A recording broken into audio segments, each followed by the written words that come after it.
വാസിഷ്ഠസുധ യോഗവാസിഷ്ഠസാരം നിർവാണപ്രകരണം സർഗം 7 വേതാളോപാഖ്യാനം. Audio book തുടരുന്നു. Page 336 വാസിഷ്ഠസുധ. സർഗം 7 വേതാളോപാഖ്യാനം. വസിഷ്ഠൻ പറഞ്ഞു, രാമ, സൗഷുപ്ത മൗനം അംഗീകരിച്ച് ചിത്തവിലാസങ്ങൾ ദൂരെ വെടിഞ്ഞ് സൃഷ്ടികളങ്കമഴിഞ്ഞവനായി സത്യപദത്തിൽ ഉറച്ചു നിൽക്കൂ. രാമൻ ചോദിച്ചു, ബ്രഹ്മൻ, വാങ്മൗനം, ഇന്ദ്രിയ മൗനം, കാഷ്ഠമൗനം എന്നിവയെക്കുറിച്ച് ഞാൻ കേട്ടിട്ടുണ്ട്. എന്താണീ സൗഷുപ്ത മൗനം? ദയവായി വ്യക്തമാക്കി തന്നാലും. വസിഷ്ഠൻ പറഞ്ഞു, രാമ, മുനിമാർ 2 തരക്കാരാണെന്ന് മുനിവരന്മാർ പറയുന്നു. കാഷ്ഠതപസ്വി എന്നും ജീവൻ മുക്തനെന്നും. ശുഷ്കങ്ങളായ കർമ്മപരിപാടികളിലൊന്നും താൽപ്പര്യമില്ലാതെ നിശ്ചയബുദ്ധിയോടെ ബലമായി ഇന്ദ്രിയങ്ങളെ ജയിച്ച് കീഴടക്കി മൗനിയായി വർത്തിക്കുന്നയാളാണ് കാഷ്ഠതാപസൻ. ഉള്ളതുപോലെ വസ്തുതത്വം ഗ്രഹിച്ച് സദാ വസ്തുഭാവനയോടുകൂടി ലോകകാര്യങ്ങളിൽ ഏർപ്പെട്ടാലും പൂർണ്ണ തൃപ്തനായി ജീവിതം നയിക്കുന്ന മുനിയാണ് ജീവൻ മുക്തൻ. തികഞ്ഞ ശാന്തഭാവത്തിലെത്തിച്ചേർന്ന ഈ 2 തരം മുനിമാരുടെയും ഉറപ്പുറ്റ സത്യബോധമാണ് വാസ്തവത്തിൽ മൗനം എന്നറിയപ്പെടുന്നത്. വാക്കുകൾ ഉച്ചരിക്കാതിരിക്കുന്നതാണ് വാങ്മൗനം. ഇന്ദ്രിയപ്രവർത്തനങ്ങൾ ബലാൽ തടയുന്നതാണ് അക്ഷമൗനം. ശരീരമേ ചലിക്കാതിരിക്കുന്നതാണ് കാഷ്ഠമൗനം.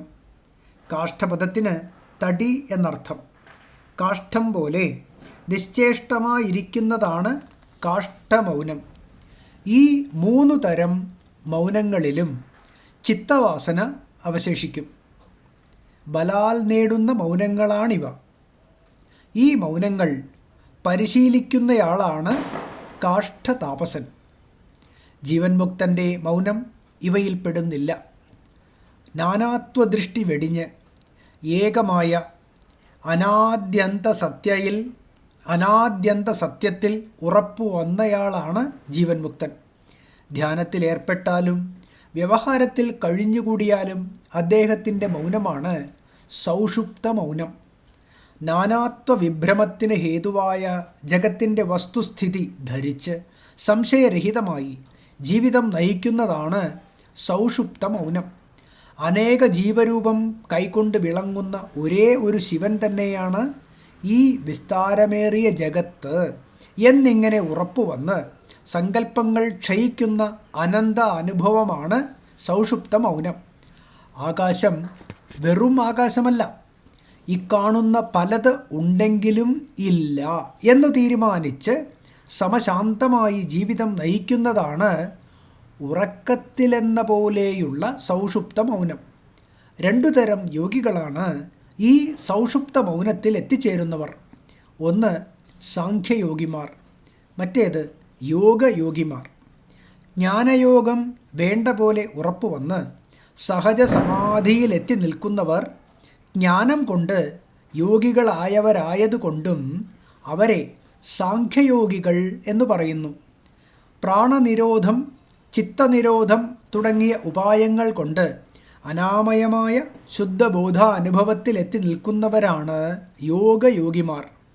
അകൃത്രിമവും ശാന്തവുമായ ബോധാനുഭവസ്ഥാനം ആർക്കും എത്തിച്ചേരാവുന്ന സത്യപദമാണ്. സാഖ്യന്മാർ എത്തുന്ന ഇടത്തു തന്നെ യോഗിമാരും എത്തിച്ചേരുന്നു. വാസനാവല അവശേഷിക്കുന്ന പ്രാണമനോവ്യാപാരം എവിടെ നിശ്ശേഷം ഒഴിഞ്ഞു കിട്ടുന്നുവോ അവിടം തന്നെയാണ് പരമപദം. ഒരിക്കൽ കൂടി വായിക്കാം. വാസനാവല അവശേഷിക്കുന്ന പ്രാണമനോവ്യാപാരം എവിടെ നിശ്ശേഷം ഒഴിഞ്ഞു കിട്ടുന്നുവോ അവിടം തന്നെയാണ് പരമപദം. വെറുതെ പൊന്തി വന്ന് ഭ്രമിപ്പിക്കുന്ന ഒരസത് പ്രതിഭാസമാണ് മനസ്സ്. മനസ്സിനെ ഉറ്റുനോക്കുന്ന ആർക്കും ഇത് തെളിഞ്ഞു കിട്ടും. സ്വന്തം മരണം സ്വപ്നത്തിൽ കാണും പോലെയാണ് മനസ്സിൻ്റെ സ്ഥിതി. സ്വന്തം മരണം സ്വപ്നത്തിൽ കാണും പോലെയാണ് മനസ്സിൻ്റെ സ്ഥിതി. ശ്രദ്ധിച്ചാൽ ഒന്നുമില്ല. ഏകതത്വം ദൃഢമായി അഭ്യസിക്കുക, പ്രാണസ്പന്ദനം വിലയിപ്പിക്കുക, മനസ്സിനെ ഉപശമിപ്പിക്കുക, ഇതൊക്കെ തന്നെയാണ് മോക്ഷം. ഏകതത്വാഭ്യാസം, പ്രാണനിരോധം, ചിത്തോപശമം ഇവ ഒരുമിച്ച് ഒരാളിൽ സംഭവിച്ചാൽ അവ പരസ്പരം സഹായിച്ച് അതിവേഗം സിദ്ധി കൈവരുത്തും. പ്രാണനും മനസ്സും കൂടാതെ ജീവത്വം നിലനിൽക്കുകയില്ല. പൂവും മണവും പോലെ, എള്ളും എണ്ണയും പോലെ പ്രാണനും മനസ്സും പരസ്പര ബദ്ധമാണ്. ഇവ ആധാരവും ആധേയവും പോലെയാണ്. ഒന്നില്ലെങ്കിൽ മറ്റേതുമില്ല. ഇവ രണ്ടും ക്ഷയിച്ച് മോക്ഷമെന്ന അത്യുത്തമമായ കാര്യത്തെ ഉണ്ടാക്കുന്നു. ഒരേ തത്വം ദൃഢമാക്കി ഉറപ്പിച്ച് കാണപ്പെടുന്ന ഓരോന്നിലും ആ തത്വം ഭാവന ചെയ്യണം. ഒരേ തത്വം ദൃഢമാക്കി ഉറപ്പിച്ച് കാണപ്പെടുന്ന ഓരോന്നിലും ആ തത്വം ഭാവന ചെയ്യണം. ഈ അഭ്യാസം തുടരും തോറും ഏതിലും ഏകഭാവം ശുദ്ധമായി തെളിഞ്ഞു കിട്ടും. ചിത്തത്തിൽ ഏകഭാവം ഉറച്ചാൽ ചിത്തം സ്വയം ആ ഭാവം കൈക്കൊള്ളും. വിവിധ ഭാവങ്ങളൊക്കെ ഒഴിഞ്ഞുമാറി ശാന്തമാവും. ഏകഭാവം സ്വഭാവമായും തീരും. രാമ, ഈ സന്ദർഭത്തിൽ ഒരു വേതാളം ചോദിച്ച ചില ചോദ്യങ്ങൾ എനിക്ക് ഓർമ്മ വരുന്നു. സംസൃതി, സ്വപ്നവിഭ്രാന്തി ശമിപ്പിക്കാൻ പറ്റിയ ചോദ്യങ്ങൾ. ഞാനവ നിന്നെ കേൾപ്പിക്കാം. കേട്ടോളൂ. വിന്ധ്യ മഹാവനത്തിൽ വിപുലാകൃതിയായ ഒരു വേതാളമുണ്ട്. അവൻ ഒരിക്കൽ ജനങ്ങളെ കൊന്നു ഭക്ഷിക്കാനായി ഗർവോടുകൂടി അടുത്തുള്ള ഒരു രാജ്യത്തിലേക്ക് കടന്നു ചെന്നു. അതിനു മുൻപ് ഒരിക്കൽ ആ വേതാളം സജ്ജനങ്ങളുടെ ആവാസകേന്ദ്രമായ ഒരു സ്ഥലത്ത് കുറേ നാൾ കഴിഞ്ഞുകൂടിയിട്ടുണ്ട്. അന്ന് അവിടുത്തെ ആളുകൾ പലതരം പൂജോപഹാരങ്ങളും സമർപ്പിക്കുക പതിവായിരുന്നു. അങ്ങനെ അയാൾ നിത്യതൃപ്തനായി സുഖിയായി കഴിഞ്ഞുകൂടി. നിരപരാധികൾ യാദൃച്ഛികമായി മുൻപിൽ തന്നെ വന്നെത്തിയാലും ആ വേതാളം അവരെ ഭക്ഷിക്കാറില്ല. എത്ര വിശപ്പുണ്ടായിരുന്നാലും അവരെ ഉപദ്രവിക്കാറില്ല. സത്തുക്കൾ ഏതു കാര്യത്തിലും ന്യായദീക്ഷയുള്ളവരാണല്ലോ. അങ്ങനെ കാലം കഴിഞ്ഞു പോകവെയാണ് വിശപ്പു സഹിക്കവയ്യാതെ ന്യായദീക്ഷയോടുകൂടി ജനങ്ങളെ കൊന്നുഭക്ഷിക്കാനായി അയാൾ മറ്റൊരു നഗരത്തിൽ എത്തിച്ചേർന്നത്. അന്നൊരു ദിവസം ആ രാജ്യത്തിലെ രാജാവ് നേരിട്ട് ജനജീവിതം അറിയാനായി രാത്രിയിൽ ഇറങ്ങിത്തിരിച്ച് ഒറ്റയ്ക്ക് വേതാളത്തിൻ്റെ മുൻപിലെത്തിച്ചേർന്നു. ആ ഉഗ്രനിശാചരൻ ഇടിമുഴക്കത്തിൻ്റെ ഒച്ചത്തിൽ രാജാവിനോട് ഇങ്ങനെ പറഞ്ഞു: രാജാവേ, ഭയങ്കരനായ വേതാളമാണ് ഞാൻ. നിങ്ങൾ ഇന്നെൻ്റെ കയ്യിൽ അകപ്പെട്ടിരിക്കുന്നു. എങ്ങോട്ട് പോകുന്നു? ജീവിതം അവസാനിച്ചതായി കരുതിക്കോളൂ. വേഗം എനിക്ക് ഭക്ഷണമായി ഭവിക്കൂ. രാജാവ് ചോദിച്ചു: അല്ലയോ രാത്രിഞ്ചര, ഒരു ന്യായദീക്ഷയും കൂടാതെ നീ എന്നെ ബലാൽ ഭക്ഷിക്കുകയാണെങ്കിൽ നിന്റെ തല 1000 പൊട്ടിച്ചിതറുമെന്നറിഞ്ഞോളൂ. സംശയമേ വേണ്ട. വേതാളം പറഞ്ഞു: ഞാൻ അന്യായമായി നിന്നെ ഭക്ഷിക്കുന്നില്ല. ഞാൻ ഇതിനുള്ള ന്യായം പറയാം, കേട്ടുള്ളൂ. നീ രാജാവാണല്ലോ. അർത്ഥികളുടെ ആശകളൊക്കെ നിറവേറ്റിക്കൊടുക്കാൻ നീ ബാധ്യസ്ഥനാണ്.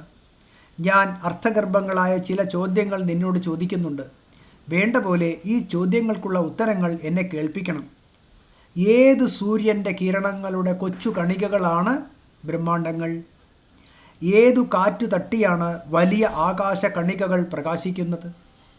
100 കണക്കിനും 1000 സ്വപ്നങ്ങളിൽ നിന്നും സ്വപ്നങ്ങൾ കടന്നു പോയിട്ടും ആരാണ് സ്വയം പ്രകാശിക്കുന്ന നിർമ്മലമായ സ്വരൂപം ത്യജിച്ചിട്ടും ത്യജിക്കാതെ നിലനിർത്തുന്നത്? വാഴത്തണ്ട് പൊളിച്ചു നോക്കുന്തോറും വെറും പോളകൾ മാത്രമാണെന്ന് കാണാൻ കഴിയും. അതുപോലെ ഉള്ളിലേക്ക് ചെല്ലുന്തോറും ആരാണ് അത്യന്ത സൂക്ഷ്മമായി വെളിപ്പെടുന്നത്?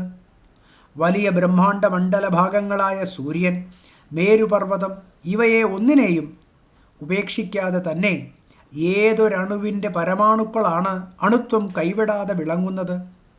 അവയവങ്ങളില്ലാത്ത ഏതൊരു പരമാണ്? മഹാഗിരിയുടെ പാറക്കെട്ടുകൾക്കുള്ളിലാണ് ലോകത്രയമെന്ന ഇടതിങ്ങിയ മജ്ജ രൂപം കൊണ്ടിരിക്കുന്നത്. വസിഷ്ഠൻ പറഞ്ഞു: വേതാളം ഇങ്ങനെ ചോദ്യങ്ങൾ ചോദിച്ചത് കേട്ട് രാജാവ് ഉച്ചത്തിലൊന്ന് ചിരിച്ചു. ചിരിയിലൂടെ ചുറ്റുപാടും പ്രഭാപൂരം വിതറിക്കൊണ്ട് അദ്ദേഹം ഇങ്ങനെ പ്രതിവചിച്ചു: രാജാവ് പറഞ്ഞു, ഇതാ ചിത് സൂര്യൻ ഉദിച്ചു നിൽക്കുന്നു. എല്ലാറ്റിനും ശക്തി പകരുന്നത് ആ സൂര്യൻ തന്നെ. ബോധമാണ് ആ സൂര്യൻ്റെ സ്വരൂപം. ജീവരൂപത്തിൽ എല്ലാവരുടെ ഹൃദയത്തിലും ആ സൂര്യൻ സ്ഥിതി ചെയ്യുന്നു. ഇക്കാണുന്ന ലോകങ്ങളെല്ലാം അദ്ദേഹത്തിൻ്റെ കൊച്ചു കണികകൾ തന്നെ. ആ ബോധസൂര്യൻ്റെ പ്രകാശത്തിലാണ് ഇവ ഉണ്ടാകുന്നതും പ്രകാശിക്കുന്നതും. കാലസത്ത, ആകാശസത്ത, സ്പന്ദസത്ത, ബോധമയമായ ജീവിതസത്ത, ഇവയെല്ലാം ആ ബോധത്തിൻ്റെ പരിശുദ്ധ പ്രതിബിംബങ്ങൾ തന്നെ. ഇവയെല്ലാം പരമാത്മമയമായ വായുവിലെ പരമാണു സ്ഫുരണങ്ങൾ തന്നെ. പൂവിലെ മണം പോലെ ജഗത്തെന്ന ഈ സ്വപ്നത്തിൽ അത് ഒരു സ്വപ്നത്തിൽ നിന്നും മറ്റൊരു സ്വപ്നത്തിലേക്ക് കടന്നുകൊണ്ടേയിരിക്കുന്നു.